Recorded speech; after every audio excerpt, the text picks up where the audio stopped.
Y la orden del árbitro, el dueño hicieron la pelota quieta, se va a centro, pelota arriba, Peña, un hombre, atención, cabezazo. ¡Gol!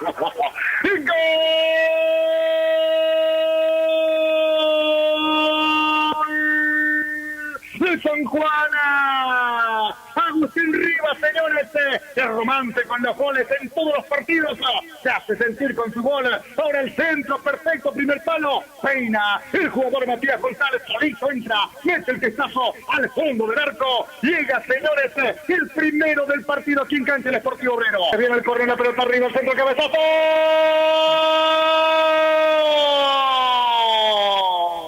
¡Gol!